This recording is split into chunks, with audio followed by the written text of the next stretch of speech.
Bonjour à toutes et à tous et bienvenue dans ce joli auditorium. Je suis Céline Boff, je suis journaliste. Plus précisément, je suis la rédactrice en chef de Brief Echo. Brief Echo, c'est une newsletter qui, chaque semaine, décortique l'actualité économique avec deux promesses. La première, c'est de vous permettre de comprendre facilement l'économie. Et la deuxième, c'est de vous présenter une diversité de points de vue sur chaque problématique. Je suis ravie d'être avec vous aujourd'hui pour débattre d'un thème on ne peut plus d'actualité, le commerce international à l'ère Trump. Et pour en discuter avec vous, j'ai le plaisir d'accueillir Isabelle Méjean. Alors Isabelle, elle est professeure d'économie à Sciences Po. Elle est membre du CAE, le Conseil d'analyse économique. C'est un groupe de réflexion qui est chargé de conseiller le Premier ministre. Alors, si rien n'a changé dans les 15 dernières minutes, c'est Sébastien Lecornu. Elle est également directrice du programme International Trade and Regional Economics au CEPR, un centre de recherche en économie basé à Londres qui s'est fixé pour mission d'améliorer la qualité des décisions politiques en fournissant aux décideurs politiques, au secteur privé et à la société civile des recherches pertinentes fondées sur la théorie économique. Nous accueillons également Pauline Wibaud. Alors, Pauline est économiste au sein du programme scientifique Analyse du commerce international du CEPI. Le CEPI, comme Aurélie l'a dit, c'est un organisme public et il est, en France, le principal centre d'études et de recherche en économie internationale. Ses travaux visent à contribuer au débat public et à la formulation des politiques économiques. Bonjour à toutes les deux. Alors, il nous reste environ 50 minutes pour discuter du commerce international à l'ère Trump. Je vais laisser un petit peu de temps pour que vous puissiez poser vos questions à la fin et je suis sûre que vous en avez beaucoup. Donc, je laisse pas mal de temps. Faisons un petit point sur la situation. Donald Trump est depuis le 20 janvier, soit depuis un petit peu plus de 8 mois, le président des États-Unis. Et il s'est passé beaucoup de choses ces derniers mois sur le front des droits de douane, cet impôt que les pays décident d'appliquer, ou pas, sur les marchandises étrangères qui entrent sur leur territoire. En résumé, les États-Unis ont imposé des droits de douane dits réciproques à de nombreux pays avant de les suspendre pour la plupart d'entre eux. Ils en ont instauré sur l'aluminium et sur l'acier, et puis cet été, en août, ils ont finalement instauré de nouveaux droits de douane, allant pour certains pays jusqu'à 50%. Pour l'UE, c'est 15%. Pauline, je me tourne vers vous. 15%, c'est peu ou c'est beaucoup ? Alors, ça dépend à quoi on les compare. Si on considère la date butoir des négociations entre les États-Unis et l'Union européenne, qui était fixée au 1er août, les droits de douane qui étaient censés être appliqués à partir de cette date-là étaient fixés à 30%. Donc, les droits de douane américains sur les produits européens. Donc, si on compare à ça, 15%, finalement, on s'en sort pas si mal. Après, si on compare aux droits de douane qui étaient appliqués avant par les États-Unis sur les produits européens, donc avant l'investiture de Donald Trump, on était plutôt en moyenne autour de 4 ou 5%. Donc là, ça commence à devenir beaucoup. Et c'est surtout, je pense qu'il faut avoir en tête, c'est aussi une grosse rupture par rapport si on considère les relations commerciales entre les États-Unis et l'Union européenne, mais globalement entre les pays sur une longue période. La dernière fois qu'on a eu un épisode protectionniste comme ça, on était plutôt dans la période de l'entre-deux-guerres, où là, les droits de douane américains avaient été augmentés jusqu'à quasiment 40%. Donc là, on se retrouve dans des échelles de grandeur qui sont assez similaires comparées à ce qu'on a pu connaître jusqu'en 2024. Donc là, ça fait beaucoup. Et en fait, ça pose vraiment la question du multilatéralisme aujourd'hui et de la mondialisation aujourd'hui. Ce qu'il faut avoir en tête, c'est que dans l'après-guerre, les institutions internationales, elles ont été fondées sur l'idée que les liens économiques, ça permettait de pacifier les relations entre les pays. Et le commerce international était considéré comme un vecteur de paix. Et donc l'OMC, enfin le GATT à l'époque et l'OMC ensuite, a vraiment été fondé sur ce principe-là que maintenir des relations économiques et des relations commerciales stables entre les pays, ça allait permettre d'avoir des relations politiques et diplomatiques stables et calmes. Je vous coupe juste 2 secondes pour qu'on ait tous bien le même niveau de connaissance, la même base. Donc l'OMC, l'Organisation mondiale du commerce, c'est l'institution qui régule le commerce international. Ouais, et donc l'idée donc du GATT et ensuite de l'OMC qui arrivait en 1995, c'était d'offrir un forum de négociation aux pays permanent, donc dans lequel ils allaient pouvoir discuter pour décider ensemble de baisser leurs droits de douane et donc d'offrir ces 50 années de mondialisation qu'on a connues. Et donc c'était l'idée vraiment d'avoir un système multilatéral fondé sur des règles que chaque État membre décidait et était d'accord de respecter et de suivre. Et donc ça a très bien marché pendant 50 ans, puisque comme je vous l'ai dit tout à l'heure, on est arrivé à des droits de douane moyens au niveau mondial à 4%. Donc on a eu 50 années de mondialisation. Aujourd'hui, ça devient compliqué et ça devient aussi compliqué parce que l'OMC est dans une phase difficile. On a des cycles de négociation qui prennent du temps, qui n'aboutissent à pas grand-chose. Le dernier cycle de négociation qui a été lancé à l'OMC, c'était en 2001. Donc c'est le cycle de Doha qui concernait la libéralisation des services. Et donc les pays membres de l'OMC n'ont jamais réussi à se mettre d'accord. Donc on est resté bloqué là-dessus. Forcément, la vague de protectionnisme américaine, elle pose aussi question au niveau de l'OMC. Qu'est-ce que l'OMC peut faire? C'est compliqué. Et on est aussi dans une situation où une des grandes avancées de l'OMC, au-delà d'offrir un forum de négociation, c'était aussi de mettre en place un organe de règlement des différends. Et donc l'idée ici, c'était de d'avoir une entité juridique qui pouvait contraindre les pays et qui pouvait aussi en fait leur permettre ça crée un tribunal pour permettre aux pays de régler leurs conflits commerciaux. Et cet organe-là, la Cour d'appel de l'organe de règlement des différends, elle est bloquée depuis 2019 par les États-Unis qui refusent de nommer un nouveau juré. Donc en fait, on a un nombre de jurés minimal qu'on n'a plus aujourd'hui parce que les États-Unis mettent un veto. Et donc la Cour d'appel, elle ne fonctionne plus. Sauf que s'il n'y a plus de cour d'appel dans un tribunal, quand le perdant fait appel, en fait, on fait appel dans le vide et il n'y a jamais rien qui se passe. Et donc le jugement est jamais mis en place et donc du coup, ça fonctionne plus. Et donc on se retrouve dans une phase de mondialisation qui est à l'arrêt. L'institution internationale qui est censée permettre ça, elle est affaiblie et fonctionne plus très bien. Et donc forcément, cette politique américaine aujourd'hui, ça pose question. Alors juste pour que les choses soient bien claires, on est d'accord que là, ce que font les États-Unis, c'est-à-dire d'imposer des droits de douane à chaque pays avec des taux différents selon les pays, on est d'accord que c'est complètement illégal. Oui, c'est illégal. Je pense que Isabelle... Oui, enfin bon, bref.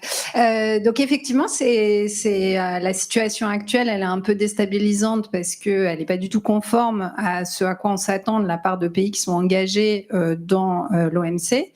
Donc c'est illégal du point de vue des règles de l'OMC parce que le principe fondateur de l'OMC, c'est ce qu'on appelle la non-discrimination, c'est-à-dire qu'un pays qui est membre de l'OMC accorde des droits de douane qui sont les mêmes à tous les autres membres de l'OMC. Et donc ça, c'est un principe qui a permis de faire en sorte que les négociations sur les droits de douane aboutissent à une baisse assez rapide, sur une 50aine d'années, parce que tout ce qui est accordé par un pays va s'appliquer à tous les autres membres de l'OMC.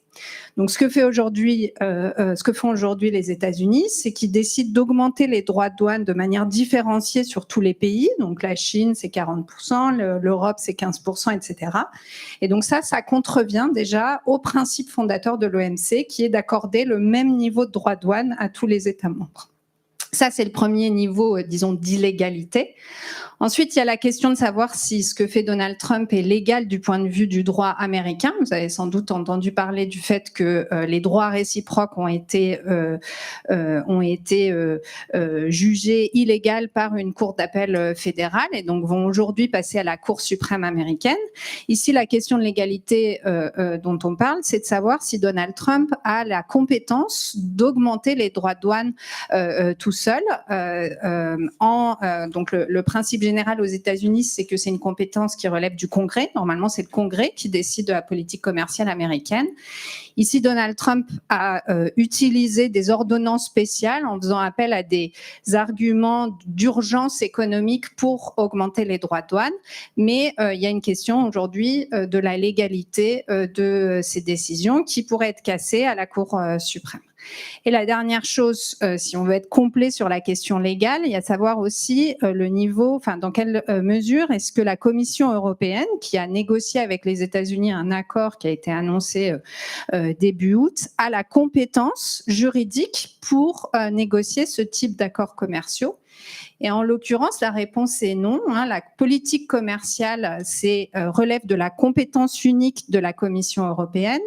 Mais ce que la Commission européenne a annoncé en août, c'est un accord commercial qui implique de diminuer les droits de douane sur les produits américains. Donc, de nouveau, on a une annonce qui ne respecte pas le principe de non-discrimination de l'OMC, puisque la Commission européenne annonce diminuer les droits de douane sur les produits américains sans réduire sur le reste du monde. Et donc ça n'est possible dans le droit européen qu'en cas d'accord commercial. Et ces accords commerciaux ne sont pas de la compétence de la Commission européenne. Ils doivent être validés par le Parlement et par le Conseil de l'Europe. Donc aujourd'hui, on est vraiment dans un flou juridique et ça fait partie du problème. C'est qu'on est dans une situation où il y a beaucoup de choses qui sont annoncées, mais on sait très mal ce qui va être effectivement appliqué parce que toutes les décisions dont on parle peuvent potentiellement être rebutées sur des arguments juridiques. Comment est-ce qu'on peut expliquer le fait que la Commission européenne fasse ces annonces? Il me semble que ça ne s'était pas passé exactement comme ça la dernière fois, lors du premier mandat de Donald Trump. Est-ce qu'on peut revenir sur comment ça s'était passé à l'époque et ce qui est différent cette fois-ci? Oui, alors d'abord, ce qu'il faut bien garder en tête, c'est que le deuxième mandat Trump correspond à la deuxième guerre commerciale. Pendant le premier mandat Trump, c'est-à-dire aux alentours de 2018-2019, il y a déjà eu une première guerre commerciale lancée par l'administration américaine. Cette guerre commerciale, elle avait principalement ciblé la Chine à l'époque, mais elle avait aussi concerné l'Europe via des droits de douane supplémentaires qui avaient été mis en place, notamment sur l'acier, l'aluminium, etc., et qui s'appliquaient au monde entier.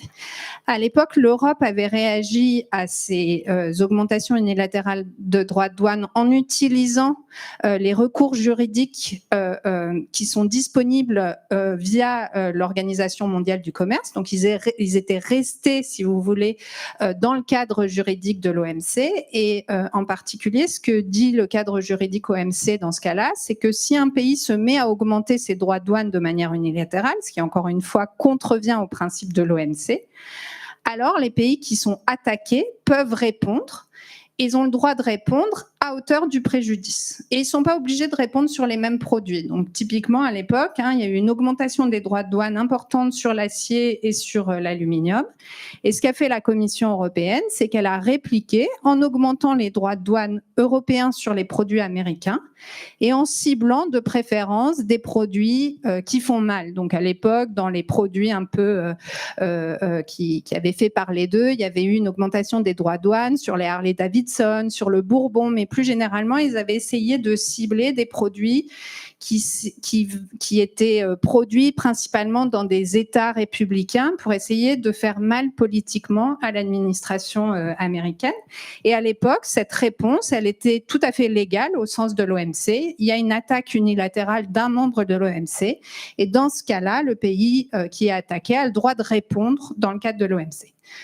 Dans la deuxième guerre commerciale, donc celle dans laquelle on est maintenant, il y avait exactement les mêmes recours juridiques. C'est d'ailleurs ce qu'a fait la Chine. La Chine a augmenté ses droits de douane en ayant recours à des arguments de validité et de règles de l'OMC.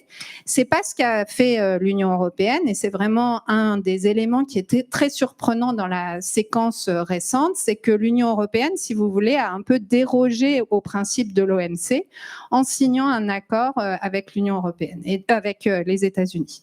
Et donc ça, c'est vraiment surprenant, d'abord parce que l'Europe a toujours été très libre-échangiste et très attachée aux règles du multilatéralisme.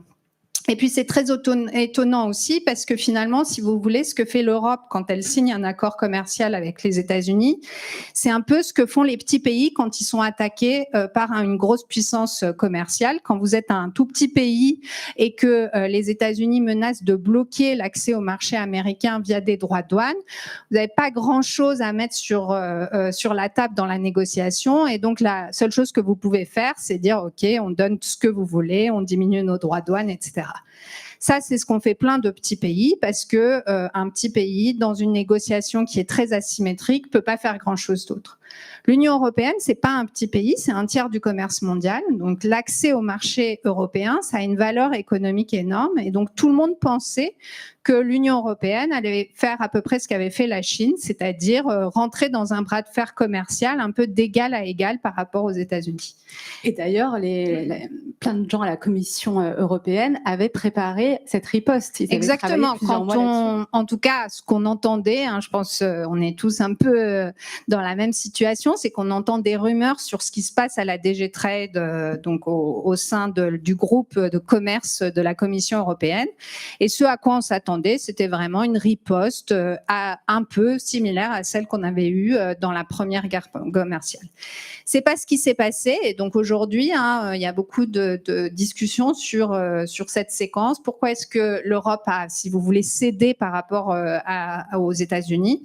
Ce qu'on entend des arguments qui ont été mis en avant par la Commission européenne, c'est que d'abord, il y a des arguments, la négociation s'est faite dans un contexte diplomatique et sécuritaire qui est très tendu, parce qu'aujourd'hui, le problème, c'est pas seulement le commerce international, c'est aussi plus généralement les relations entre l'Europe et les États-Unis. Et dans les relations entre l'Europe et les États-Unis, un élément qui est très important aujourd'hui, c'est les questions sécuritaires, c'est la participation active des États-Unis dans l'aide à l'Ukraine, qui est une menace très importante pour l'Europe, qui ne concerne pas tellement les États-Unis, mais dans laquelle on a absolument besoin du soutien américain. Donc il y a un premier argument qui a été fait, c'est de dire finalement on a lâché sur le commerce parce qu'on a besoin de garder une relation diplomatique de qualité avec les États-Unis. Et puis après, il y a d'autres arguments, c'est des arguments que nous, en économie, on appelle d'intérêt particulier, c'est-à-dire que même si globalement, on pense que l'Europe aurait mieux fait d'avoir une position plus ferme sur la politique commerciale vis-à-vis des États-Unis, il y a clairement beaucoup de secteurs qui préfèrent être à 15% que d'arriver dans une escalade tarifaire comme on a pu avoir en Chine. Donc, il y a des secteurs comme tout ce qui est l'aéronautique, l'automobile, c'est des secteurs qui finalement vont sortir gagnants de la négociation avec des droits de douane à 15% qui sont quand même substantiellement plus faibles que ce sur quoi on était exposé. On peut se poser aussi la question, parce que je le rappelle, donc ces droits de douane unilatéraux sont illégaux.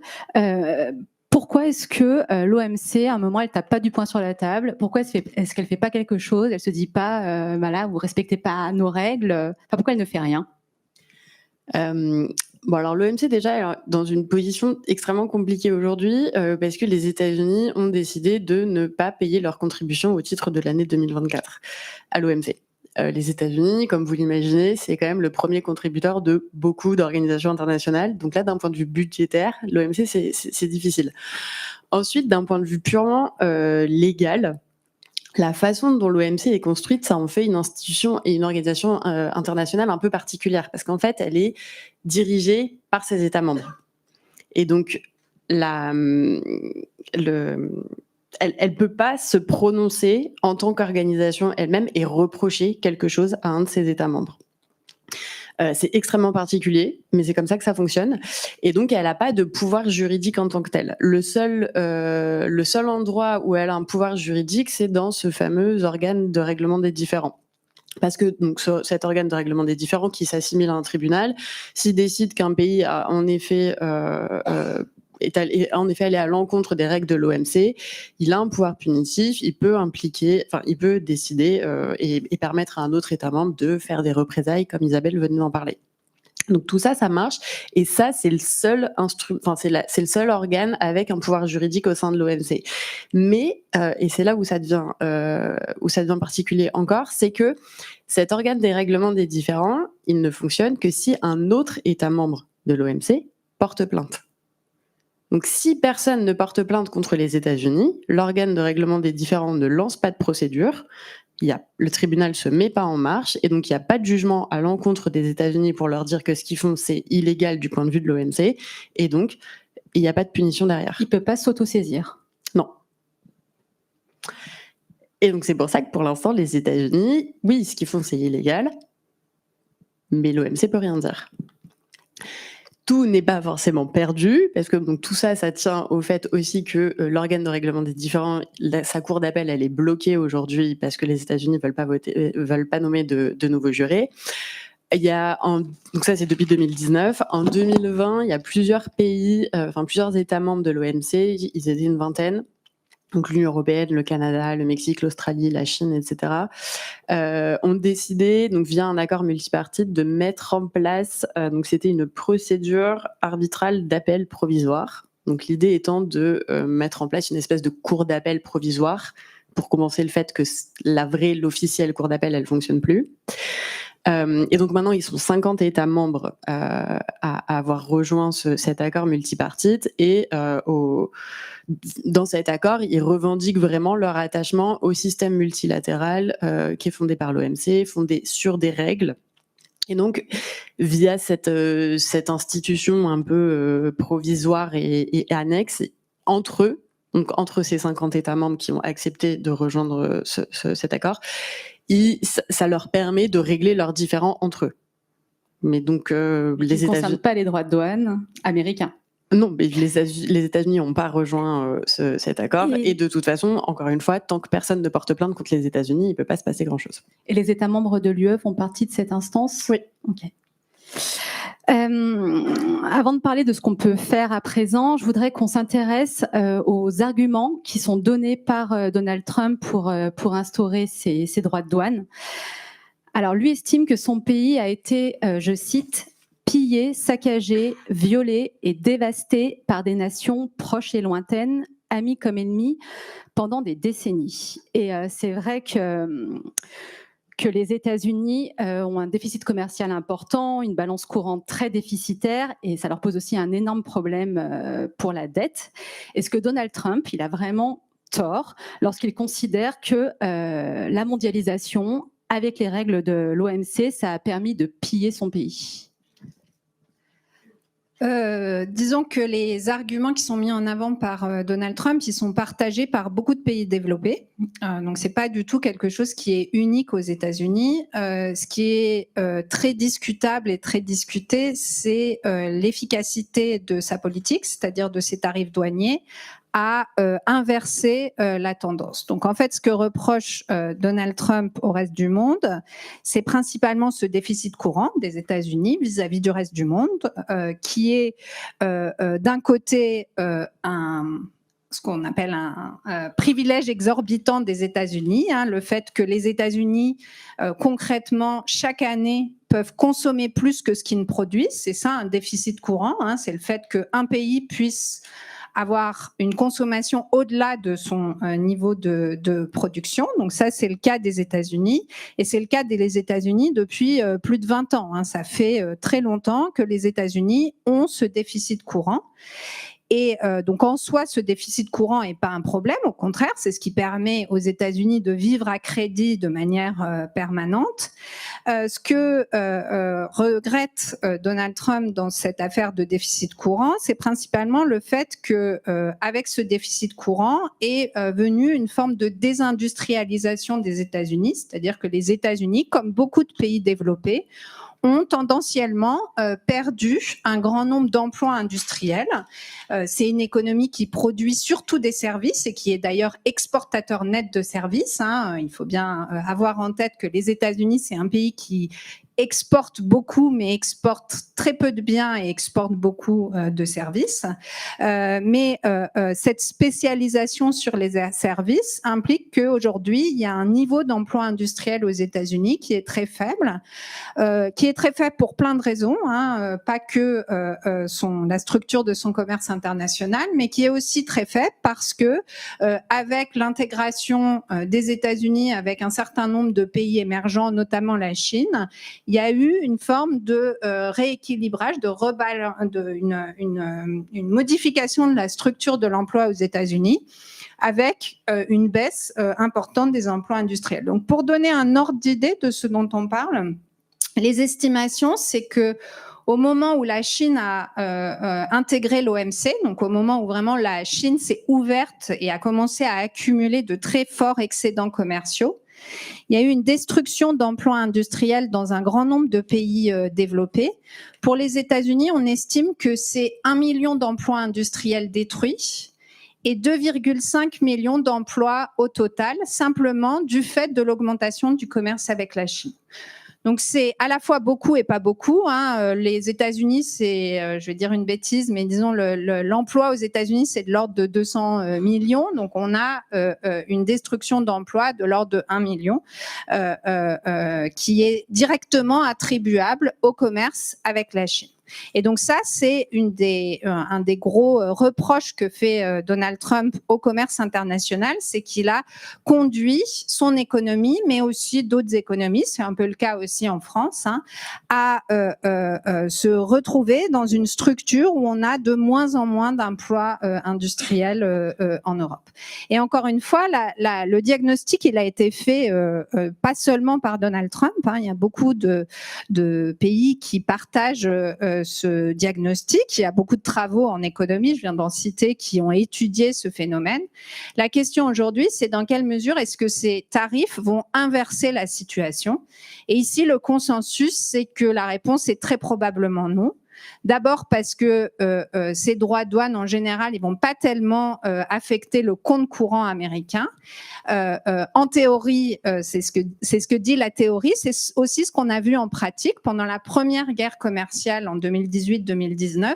L'emploi industriel n'a pas du tout augmenté aux États-Unis. Donc aujourd'hui, la question, c'est vraiment de savoir si les arguments qui sont mis en avant pour mettre en place ces droits de douane sont en fait, la question, c'est vraiment est-ce qu'il croit ce qu'il dit ou est-ce que c'est une excuse pour déstabiliser de manière plus générale l'ordre international?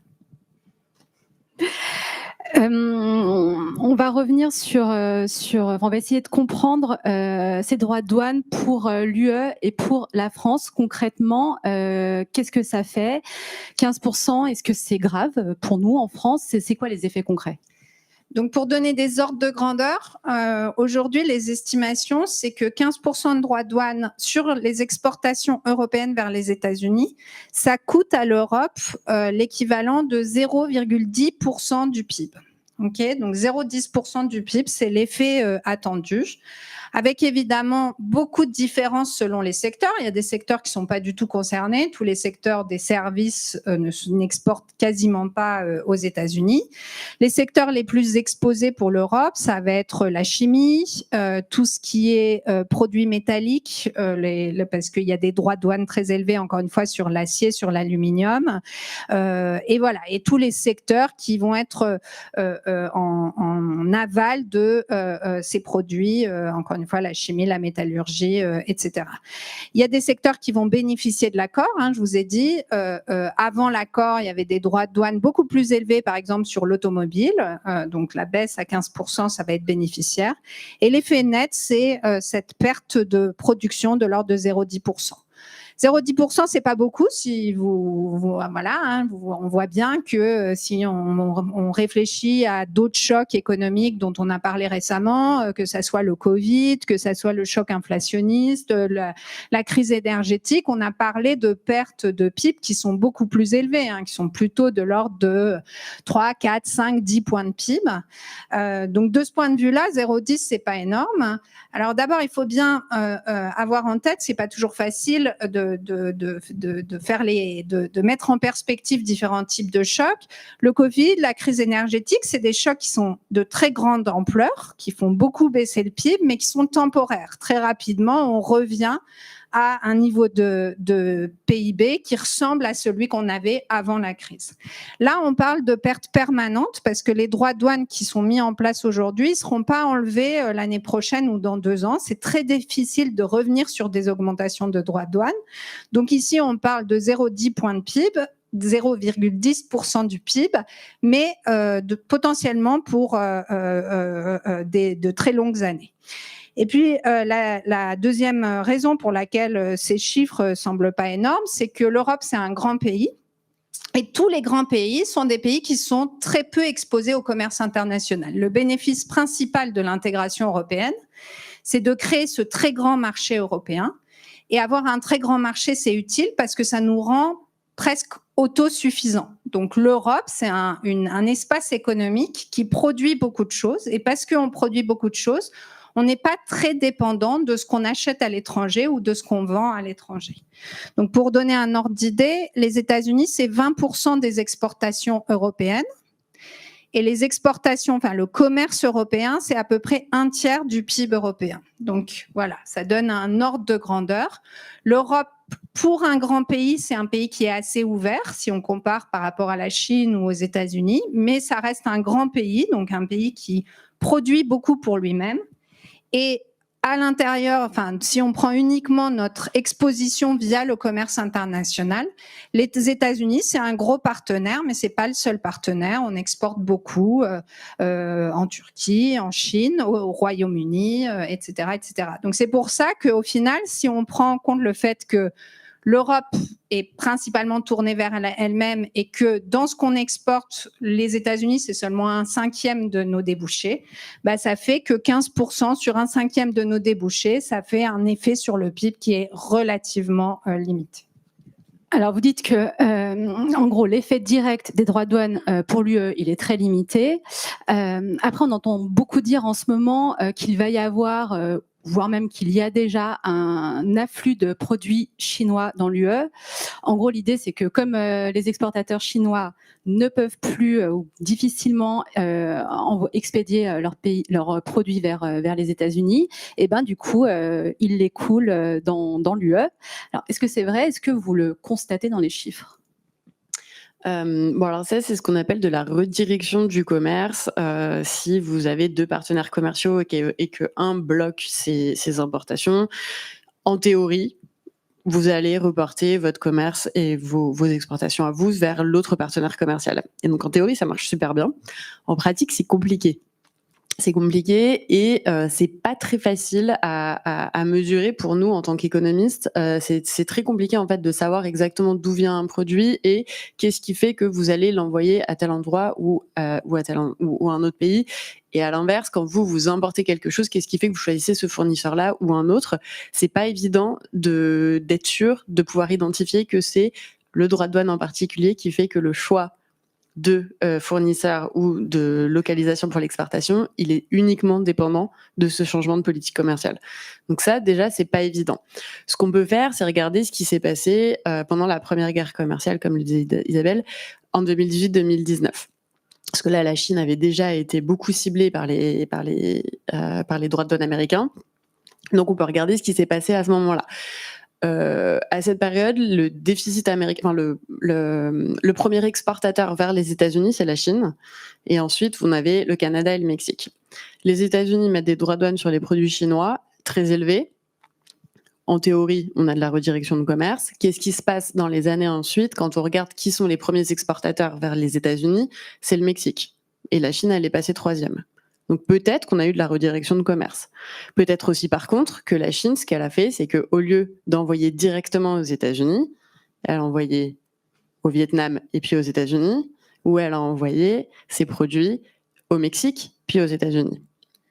Et donc là, ça devient d'autant plus compliqué et vous comprenez pourquoi nous, en tant qu'économistes, on n'arrive pas vraiment à dire oui, il va se passer ça, la redirection de commerce, ça va se passer, c'est sûr. En fait, on n'en sait rien. Et ce genre de mécanisme-là, ça rend les choses extrêmement compliquées d'un point de vue statistique, de comprendre ce qui se passe. Et au-delà de ça, les redirections de commerce, ça sous-entend que vous changez de fournisseur hyper facilement et que les barrières commerciales, etc., tout ça, c'est autre que les droits de douane, c'est pas très coûteux et donc en fait on peut tout changer, on peut changer la structure de production super facilement. Sauf qu'aujourd'hui, je pense que vous le savez, on a cette notion de chaîne de valeur internationale où on sait qu'un produit fini, en fait, il a été, si on le suit depuis le premier boulon, il va être produit dans plein de pays différents, avec plein de partenaires et de firmes différentes sur la chaîne. En fait, changer ça et réorganiser une chaîne de valeur internationale, c'est extrêmement coûteux, ça prend du temps. C'est des firmes multinationales qui vont le faire parce qu'elles peuvent absorber ce genre de coûts, mais les entreprises plus petites ou moyennes, elles vont pas s'engager dans ce genre de réorganisation de leur production, encore moins quand il y a énormément d'incertitudes. Et là, dans l'incertitude, je pense qu'on y est les deux pieds dedans. On ne sait pas ce que Trump va faire. On ne savait pas que l'Union européenne elle allait signer cet accord-là parce qu'on pensait qu'elle allait répondre comme elle avait fait la dernière fois en 2018. C'est pas ce qui s'est passé. Donc, oui, la redirection et subir un afflux de produits chinois sur le territoire européen, c'est la grande peur des entreprises européennes. Et elles s'attendent toutes à avoir à faire face à une montée de la concurrence internationale et chinoise en particulier. Est-ce que ça va vraiment se passer ? Ça, c'est pas clair. Et justement, avec toutes ces tensions, toutes ces incertitudes, ces chaînes de valeur super compliquées, puis les crises qu'on a connues avec le Covid, les conflits géopolitiques. Est-ce que, en tant qu'économiste, vous constatez un début de refonte de ces chaînes de valeur, pour le dire plus simplement, une relocalisation, au moins à l'échelle régionale? Et est-ce que même c'est le début de la fin de la mondialisation ? Donc d'abord, ce que vient d'expliquer Pauline, c'est qu'on ne pourra pas répondre, on ne répondra jamais à cette question parce qu'en fait, on ne sait pas mesurer, c'est trop compliqué parce que ce qu'on appelle cette reconfiguration des chaînes de valeur internationales, ça se passe sur de longues années, ça implique de suivre et d'essayer de comprendre tous les investissements de toutes les entreprises du monde. Qu'est-ce qui fait qu'une entreprise va choisir plutôt d'investir en Chine ou plutôt d'investir en Europe? C'est des choses qu'on ne sait pas mesurer. Donc, on ne pourra jamais répondre à cette question-là.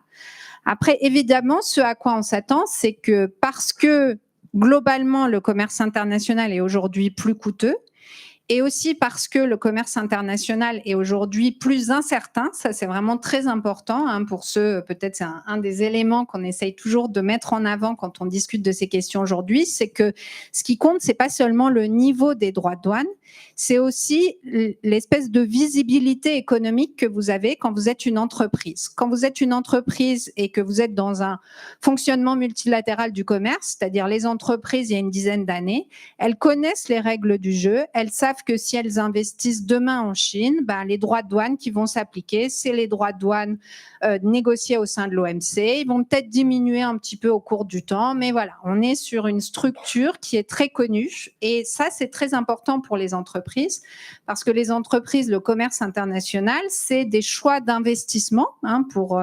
importer depuis les États-Unis. On ne le fait pas simplement en commandant sur Internet un produit sur Chine. C'est des investissements qui sont massifs et ces investissements, ils demandent de la lisibilité économique. Aujourd'hui, le problème, c'est que les entreprises, elles se retrouvent dans un environnement international qui est très peu lisible, qui est très incertain, parce qu'on ne connaît absolument pas les règles du jeu demain. On sait que très probablement, pour longtemps, l'accès au marché américain sera plus coûteux. mais on ne sait pas si l'accès au marché chinois est garanti. Il se peut très bien qu'avec tous les problèmes associés au multilatéralisme, demain, l'OMC disparaisse complètement, la Chine se mette à augmenter ses droits de douane, puis le Vietnam, etc. Et donc tout ça, c'est un niveau d'incertitude qui est très important et qui va pénaliser de manière importante, sans doute quantitativement, les investissements des entreprises. Et donc les entreprises aujourd'hui, elles ne savent pas vraiment ce à quoi s'attendre. Donc quand elles investissent, effectivement, probablement, elles vont investir plus souvent localement en Europe qu'à l'international, parce que aujourd'hui, on pense que l'environnement international en Europe, il reste quand même assez certain par rapport au niveau d'incertitude qu'on peut avoir à l'étranger.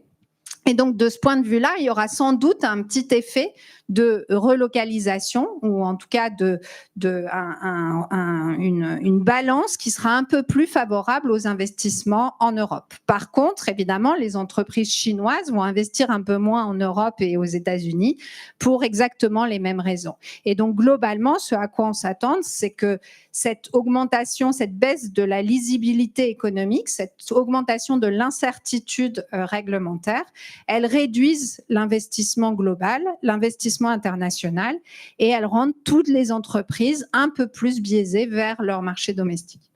Je reviens juste sur une petite phrase que vous avez dite à plusieurs reprises, c'est que là, donc, tout est trouble, tout est flou pour les investisseurs, les entreprises, mais il y a une certitude, c'est que ces droits de douane aux États-Unis, ça va durer longtemps. Mais pourquoi en fait ? Pourquoi est-ce que le prochain président, s'il est du parti opposé, voire même du même parti, pourquoi est-ce qu'il ne pourrait pas lever simplement ces droits de douane ? Donc en théorie, il pourrait. En pratique, il ne le fera pas parce que c'est toujours difficile de diminuer des droits de douane politiquement, parce que quand vous mettez en place des droits de douane, vous protégez un certain nombre d'entreprises domestiques de la concurrence internationale. Et ces entreprises domestiques sont bien contentes et n'ont pas du tout envie qu'on réduise les droits de douane. Donc, quelque chose qui est très connu des données historiques de la période récente, c'est que les droits de douane, une fois qu'ils sont là, ils sont très difficiles à diminuer. Et c'est pour ça que en 50 ans, on a eu besoin d'avoir ce forum qui est l'OMC pour négocier des baisses de tarifs. Sans ce forum, c'est à peu près certain qu'il ne se passera rien, à part éventuellement via des accords commerciaux négociés en bilatéral. Et un exemple de ça, c'est ce qui s'est passé pendant l'administration Biden. Biden a dit plusieurs fois qu'il n'était pas du tout aligné avec Trump sur la question de la politique commerciale. Pour autant, Biden n'est pas revenu sur l'augmentation des tarifs qui avait eu lieu pendant le premier mandat Trump, parce que réduire les droits de douane, c'est très coûteux politiquement et personne n'a envie de le faire. Pour terminer, avant de vous donner la parole, dans la petite présentation de la conférence, il y avait cette question que j'ai envie de poser à Pauline. Alors après tout ça, comment renouer avec l'idée d'un commerce porteur de dialogue, de coopération et de paix ? Je pense que ce qu'il faut garder à l'esprit, c'est que sur le temps très long, le commerce, c'est vecteur de paix. Et je pense qu'un des plus gros exemples de ça, c'est l'Union européenne. On s'est construit pour pas se faire la guerre sur des liens purement économiques à la base. Et c'est ces liens économiques-là qu'on a le plus développés, et c'est ce qui nous tient aujourd'hui ensemble, qu'on a fait qu'on est devenu un gros marché et un gros pays au sens économique du terme. Et pour nous, ça marche très bien. Alors oui, le commerce est en train de devenir une arme de négociation et les relations commerciales internationales, elles se tendent, ça c'est sûr. Je pense que par contre, sur le temps long, il faut quand même garder à l'esprit que les liens économiques, et ça, il y a beaucoup d'études qui l'ont montré, c'est vecteur de paix. Donc ça va sûrement rester, ce qui va plutôt se passer, c'est qu'on aura sûrement une mondialisation qui va avoir une autre forme, qui sera potentiellement moins globale et moins multilatérale. On est déjà sur une tendance où on a énormément d'accords commerciaux régionaux qui sont signés. Donc, en fait, on a une régionalisation du commerce international. Donc, peut-être qu'on va avoir ça, en fait, des blocs économiques qui fonctionnent bien ensemble, qui commercent beaucoup ensemble. Et je pense que c'est plus la question du système multilatéral aujourd'hui qui a été créé via l'OMC qui est en balance et qui est en danger. Mais c'est pas la mondialisation en tant que telle qui est en balance. Aussi lors de la préparation de nos échanges, vous m'aviez parlé de quelque chose que j'ai trouvé, c'était une idée intéressante, c'était le fait que les annonces de Donald Trump, ça reste quand même beaucoup de communication. Est-ce que vous pouvez expliciter ce point, Isabelle ? On l'a dit, hein, quand on nous demande aujourd'hui de chiffrer un peu la guerre commerciale Trump 2, on répond pas à cette question parce qu'aujourd'hui, on ne sait pas ce que c'est, on ne sait pas quel sera le niveau des tarifs, on ne sait pas si la Cour suprême, dans un mois, va annuler tous les tarifs qui ont été mis en place. On ne sait pas ce qui va se passer dans le reste du monde. Et plus généralement, hein, ce qu'on voit bien, quelque chose qui est très récurrent dans la manière de Donald Trump de faire de la politique, c'est que c'est une politique d'annonce, c'est une politique de réseaux sociaux. Donc, ce qui est important pour Donald Trump, c'est de signer des accords et de montrer que dans ces accords, les États-Unis sont dans une position de force. Après, ce qui est appliqué, effectivement, personne ne suit et donc on voit bien que finalement, c'est pas très important. Un exemple qui est assez intéressant de ça et je pense qu'il montre assez bien que finalement, au-delà des postures, la politique américaine, c'est quand même potentiellement une politique de simple corruption à l'État à un niveau qui a jamais été égalé. C'est ce qui s'est passé pendant la première guerre commerciale. Donc, je vous ai dit, les États-Unis ont une position très belliqueuse, notamment vis-à-vis de la Chine, en augmentant très fortement les droits de douane. Ce qui est un peu moins connu, c'est qu'après, il y a eu toute une politique d'exemption. Donc, dans le système qui a été mis en place par Donald Trump, il y avait pour chaque entreprise américaine ou étrangère une possibilité de demander une exemption tarifaire sur la base d'arguments économiques à démontrer. Et donc ça, vous voyez bien que finalement, c'est une manière de faire de la politique commerciale, simplement d'utiliser la politique commerciale comme une arme simple de corruption. C'est aussi simple que ça.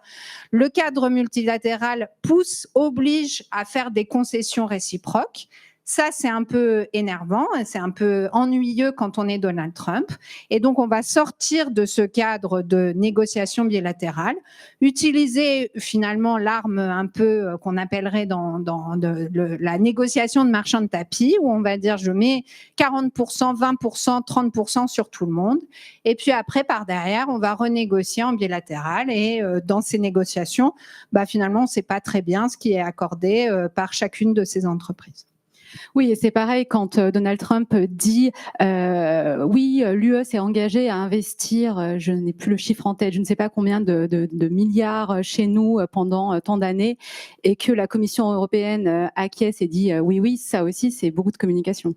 Ça ne veut rien dire. La Commission européenne ne s'engage pas à investir elle-même. La Commission européenne n'a pas de budget. Donc, la Commission européenne, dans l'accord, s'engage à faire en sorte d'essayer qu'il y ait plus d'investissements aux États-Unis. Mais ces investissements, c'est les entreprises européennes qui les font. Elles vont les faire ou pas, on ne sait pas. Quelle va être la contrepartie de ces investissements? On n'a aucune idée, puisqu'encore une fois, c'est des choses qui vont être négociées entre des intérêts particuliers, des entreprises et l'administration américaine. Donc, ces annonces sur des investissements, non seulement ça n'a aucune crédibilité parce que la Commission européenne ne peut pas s'engager sur des investissements, mais en plus, potentiellement, c'est un argument qui va qui va permettre après à Donald Trump de dire que l'Europe n'a pas respecté ses engagements, puisque évidemment, l'Europe ne peut pas s'engager sur des investissements. Et donc, derrière, je pense, mais bon, que l'issue la plus probable, c'est que dans 3 mois, 5 mois, 6 mois, 1 an, on va retomber dans un mélodrame où tout d'un coup, Donald Trump va dire la Commission européenne a promis ça, on l'a pas vu, et donc on va repartir sur des menaces. Et ces menaces, elles vont concerner soit la politique commerciale, soit d'autres éléments de la souveraineté européenne. Ça peut être le Digital Act, donc la législation européenne sur les services numériques. Ça peut être la participation des États-Unis dans l'OTAN. Ça peut être n'importe quoi finalement, puisque à ce niveau-là, il y aura tous les arguments possibles pour dire que ce qui a été annoncé par la Commission européenne n'a pas été réalisé. Merci Isabelle, merci Pauline. Je vais vous donner la parole si vous avez des questions à poser. Juste vous levez la main et puis il y a un micro qui va venir à vous, si quelqu'un est prêt. Ah, monsieur. 1, 2. Merci.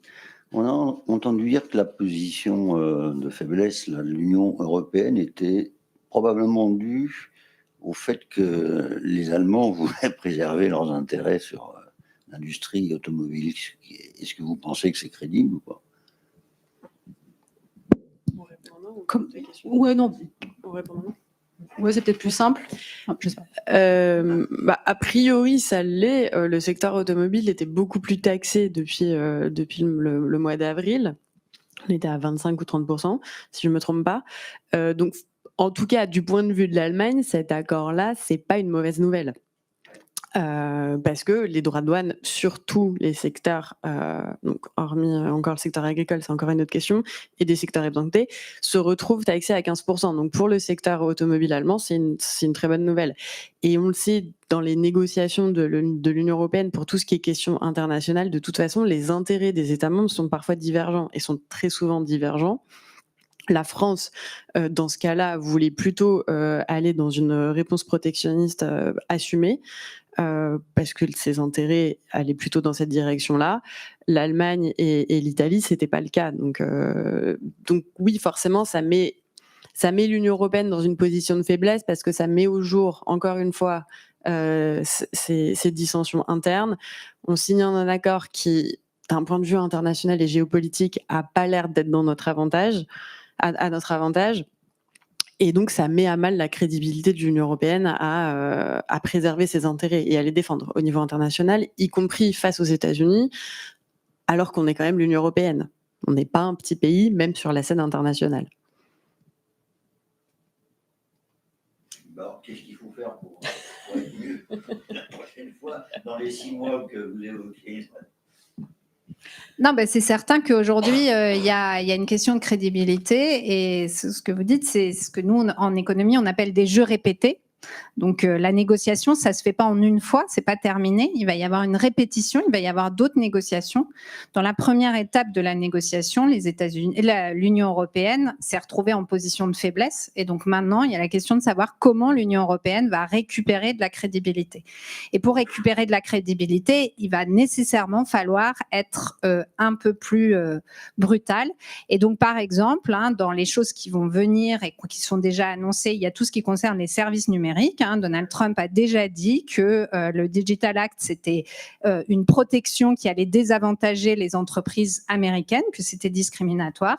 Et donc, l'Europe va devoir être ferme sur ces aspects-là de sa législation, ce qui va être compliqué et ce qui va obliger l'Europe à utiliser un instrument qu'on n'a jamais utilisé, qui est l'instrument anti-coercition, qui va permettre à l'Europe de potentiellement, ce qui va se passer potentiellement, et il y a beaucoup de chances que je me trompe, mais disons dans mon scénario, Donald Trump va de nouveau attaquer l'Europe sur les fondements du Digital Act, et donc il va y avoir d'autres mesures de représailles qui vont devoir être discutées au sein de l'Union européenne. Et à ce moment-là, l'Union européenne n'aura plus le choix que d'utiliser l'instrument anti-coercition, qui permet spécifiquement de sanctionner certaines entreprises et certains secteurs en dehors des secteurs de biens, donc en dehors du domaine de la politique commerciale. On va pouvoir étendre les représailles aux services. Et ça, c'est quelque chose que un grand nombre d'États membres sont très réfractaires à faire, notamment parce que cet instrument anti-coercition, on l'a jamais utilisé. Donc, la première fois qu'on l'utilise, c'est toujours un petit peu stressant. Mais je pense que le futur va obliger l'Europe à utiliser ce genre de mesures de représailles qui sont très coûteuses et très symboliques, parce que le jeu est répété et qu'ils ont perdu à la première étape, et donc ils vont devoir frapper plus fort à la deuxième, à la troisième étape. Bonjour, j'aurais 2 questions. Tout d'abord, vous avez bien expliqué que l'OMC n'avait pas vraiment de pouvoir pour sanctionner en cas lorsqu'un État membre ne respectait pas les règles. Je me posais du coup la question, est-ce que dans l'Union européenne, j'imagine, est-ce qu'il y a à l'inverse une autorité qui pourrait sanctionner un État membre de l'UE qui ne respecterait pas les règles commerciales de l'Union européenne, ou vraiment au sein de l'Union européenne? Est-ce qu'il y a un État, en gros, est-ce que l'Allemagne pourrait faire au sein de l'UE ce que fait les États-Unis à l'échelle du monde actuel aujourd'hui, Et deuxième question, juste rapidement, vous avez dit aussi que la Cour pénale internationale elle manquait de pouvoir parce que sa cour d'appel, disons, manquait d'un jury depuis 2019. Donc, c'est-à-dire que l'administration Biden, n'a pas non plus nommé de remplaçant. Ouais. Merci. Donc pour la première question, c'est plus compliqué que ça parce que dans le cadre de l'Union européenne, la politique commerciale, c'est une prérogative de la Commission européenne. Donc c'est pas les États. Les États membres sont plus décisionnaires dans le cadre de la politique commerciale. Donc le scénario que vous aviez en tête, il peut pas arriver. Parce que c'est la Commission européenne qui décide de la politique commerciale européenne. Donc dans le cas des droits de douane, c'est elle. Et dans le cas des accords commerciaux, ça passe ensuite devant le Parlement européen et le Conseil de l'Europe. Et donc du coup, ça pourrait pas arriver dans le cadre de l'Union européenne. Et la deuxième question... Même s'ils voulaient le faire, admettons que la France dise à partir de maintenant, on va taxer tout à 40%. En fait, le problème, c'est que la plupart des produits qu'on échange, ils passent pas par les frontières françaises. En fait, le commerce, il est très intégré en Europe. La plupart des choses que la France importe, en fait, elles entrent en Europe par Anvers ou par Rotterdam. Donc, en fait, c'est compliqué même matériellement, simplement parce que, il y a quasiment plus de douaniers en France, puisqu'on est dans un marché unique. Et deux, le commerce lui-même est très global. Et donc, c'est difficile pour un État particulier de vraiment faire quelque chose qui soit différent du reste de l'Europe, même dans un espèce de scénario où il y aurait une sorte de président un peu fou qui aurait envie de faire ça. Et pour la deuxième question, là encore une fois, on revient à ce dont on a un peu discuté tout à l'heure, c'est que les États-Unis, Trump, il a une politique commerciale extrêmement marquée et extrêmement forte, mais dans la lignée, les autres présidents américains n'ont pas nécessairement été en désaccord formel avec tout ce qui s'est passé. Et c'est en partie parce que baisser des droits de douane, c'est compliqué, c'est coûteux politiquement, etc., qu'ils ne le font pas. Mais la politique commerciale américaine a toujours eu un petit relent protectionniste. Et donc, le blocage de la Cour d'appel de l'organe de règlement des différends, il date de Obama. En 2010, il date d'Obama. Ça a commencé à Obama. Trump a acté le coup en arrêtant complètement, en mettant un veto et donc pour complètement bloquer la nomination des jurés. Mais Biden, de la même manière qu'il n'a pas diminué les droits de douane que Trump avait mis en place pendant son premier mandat, Biden, il a rien détricoté. Il a mis en pause. Il a fait en sorte qu'il n'y a pas d'escalade. Mais il n'y a rien du tout qui a été détricoté. Les droits de douane américains sur la Chine n'ont jamais été baissés. Ils sont restés à leur niveau qu'il y avait eu pendant 2018-2019. Et donc, de la même manière, Biden s'est pas dit « Super, Trump est parti, c'est moi qui décide, je vais nommer des jurés. » Enfin, je vais autoriser la nomination des jurés à la Cour d'appel de l'organe des règlements des différends pour débloquer l'OMC. Et cette velléité, de toute façon, que l'administration américaine a vis-à-vis de l'OMC, elle date pas de Donald Trump.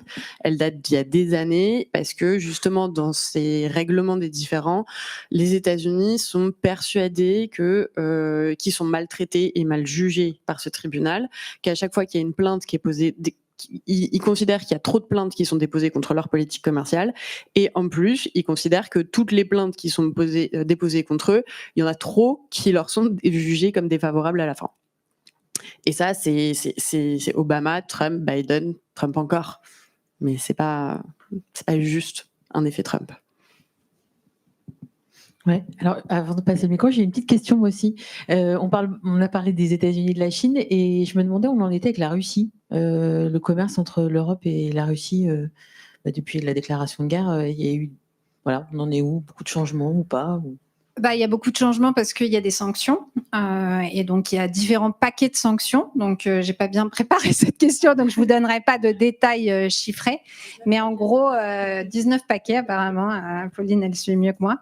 Mais au fur et à mesure, il y a une augmentation de la couverture des sanctions vis-à-vis de la Russie. Et ces sanctions, elles sont en partie financières, mais elles impliquent aussi le commerce, à la fois à l'export sur les produits qui peuvent être exportés vers la Russie, notamment tout ce qu'on appelle les produits duaux, ceux qui peuvent servir à la consommation, mais aussi à la capacité militaire.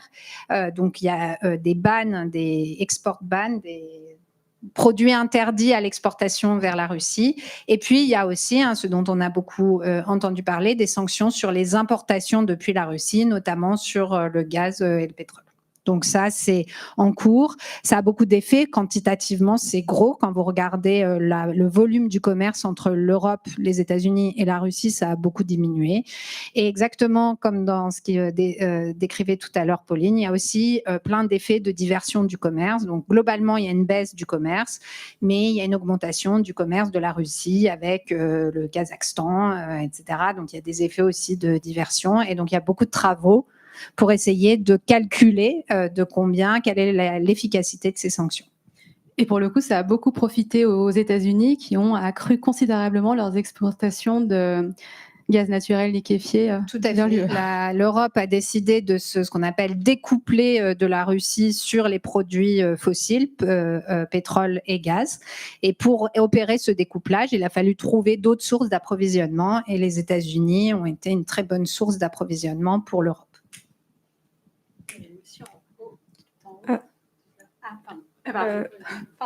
D'abord, merci beaucoup pour la présentation, c'était vraiment très intéressant. Moi, j'ai 2 questions. La première, elle porte sur l'OMC.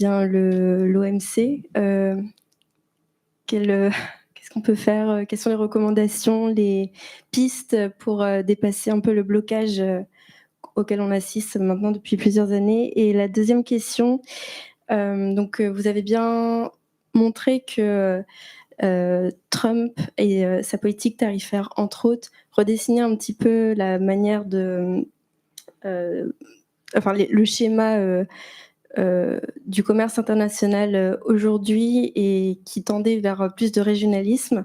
Et en fait, je me demandais sur ce point particulièrement comment l'Europe, l'Union européenne pouvait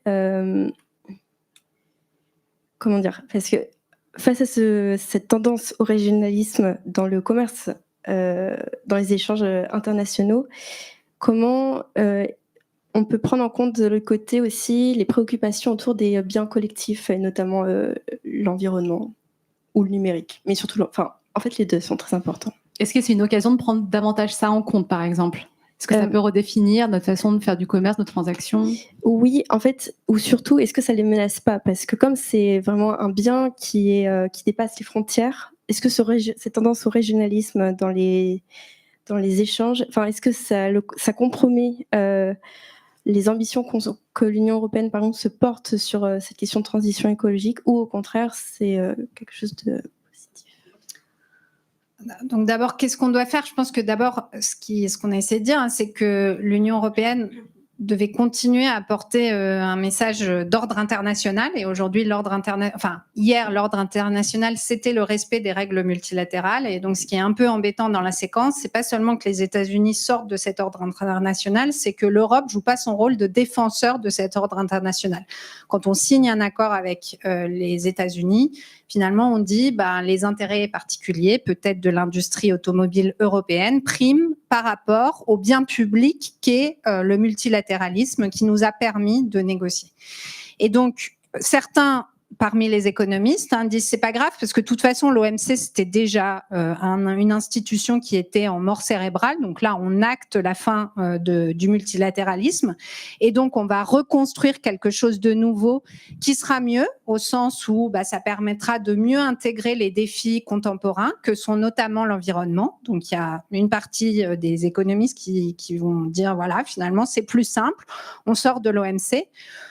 Moi, je ne suis pas tellement sûre que ça soit facile maintenant de reconstruire quelque chose de nouveau. Et par ailleurs, un des éléments importants, ce que vous dites, c'est que ce qu'on perd là-dedans, c'est cet espace de négociation. Et cet espace de négociation, il nous a permis de négocier des baisses de tarifs sur le commerce international, mais il a aussi permis de négocier d'autres choses, des choses sur les services, potentiellement des choses sur les questions environnementales. Moi, je pensais, parce que je suis une optimiste, que le fait que les grandes puissances économiques que sont l'Europe, mais aussi la Chine, s'engagent résolument dans des trajectoires de baisse de leurs émissions de gaz à effet de serre, ça les obligerait à terme à lier plus systématiquement la politique commerciale avec la politique environnementale. Parce que ce qu'on voit bien aujourd'hui, c'est que certaines grandes puissances ont envie de mener des politiques environnementales plus ambitieuses, mais ça, c'est difficile à faire tout seul parce qu'il y a le commerce international et que quand, par exemple, l'Europe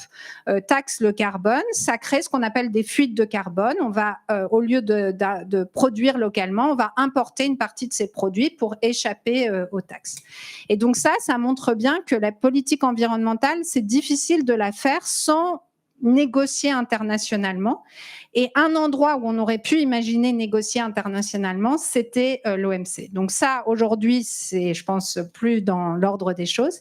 Et donc, il va falloir réinventer une manière ou une plateforme pour négocier sur les questions internationales, y compris sur les questions de politique environnementale. Et donc là, il y a vraiment quelque chose qui est, je pense, de l'ordre du mythe, c'est que l'OMC empêchait les pays d'être actifs sur la politique environnementale.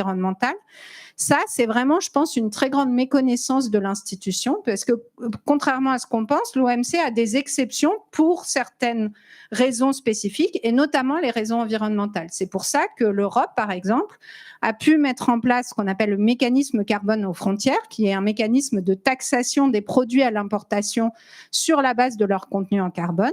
Ça, a priori, on pourrait penser que c'est une politique qui n'est non conforme à l'OMC, puisque c'est des taxes, et donc on vous l'a dit, l'OMC, c'est quelque chose qui garantit qu'on ne taxe pas ou le moins possible les produits à l'entrée. Le mécanisme carbone aux frontières, c'est un mécanisme qui augmente les droits de douane d'une manière discriminatoire entre les produits en fonction de leur contenu en carbone. Et ça, malgré cette caractéristique, c'est une politique qui est conforme aux règles de l'OMC parce que dans les règles de l'OMC, on peut mettre en place des tarifs pour des questions environnementales. Donc moi, je pense qu'on aurait pu faire de l'OMC une plateforme pour discuter plus systématiquement de politique environnementale. Aujourd'hui, encore une fois, c'est sorti de l'ensemble des possibles, mais il va falloir retrouver une manière de négocier parce que l'Europe doit rester sur sa trajectoire de neutralité carbone et parce que d'autres pays sont aussi en train de mettre en place des politiques ambitieuses sur ces questions, y compris la Chine. Je vois que le temps passe très vite. On va prendre la dernière question de monsieur qui était tout en haut. Oui, merci. Juste une petite question, justement en lien avec le multilatéralisme et la Chine. La Chine a toujours montré son attachement à l'OMC. Est-ce que la Chine envisage, pour la forme, mais aussi pour l'avenir, de porter plainte contre les États-Unis du fait de l'augmentation des tarifs douaniers? Et est-ce qu'il y a déjà eu un accord de signé entre la Chine et les États-Unis ou il est en cours de négociation encore actuellement? Alors pour l'accord, je sais pas, je dois dire. Alors, il y a eu une avancée cet été, mais en fait, ils sont encore en discussion. C'est pas tout à fait finalisé. Et pour l'attachement de la Chine vis-à-vis du multilatéralisme, de manière assez surprenante, ça n'a pas changé. Et la Chine, suit toujours les règles de l'OMC. Elle porte plainte alors que l'organe ne fonctionne plus.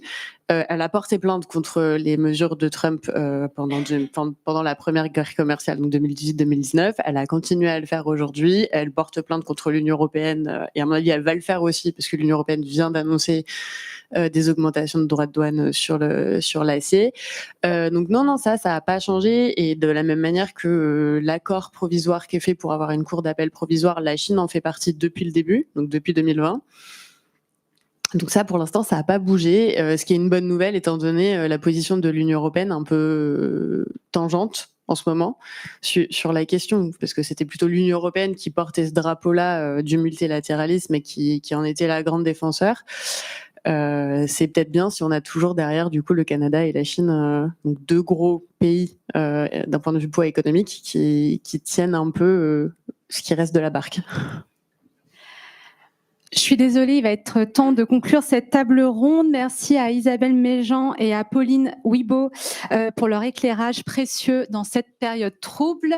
Merci à l'équipe de Citeco pour cette conférence de qualité et merci à vous, chères auditrices et chers auditeurs, pour votre attention et pour votre intérêt. C'était la deuxième table ronde du cycle organisée cette année par le Citeco sur le thème « On refait le monde ». mutations et enjeux de la mondialisation. La prochaine conférence se tiendra le samedi 15 novembre sur le thème « Les nouveaux défis de l'industrie française ». J'ai été ravie d'être avec vous aujourd'hui. C'est ma minute promo. S'il y a des lycéens dans la salle ou si vous avez des lycéens parmi vos proches, sachez qu'ils peuvent s'abonner gratuitement à Briefeco pendant 1 an. Il y a tous les renseignements sur le site. Merci à tous et bon week-end.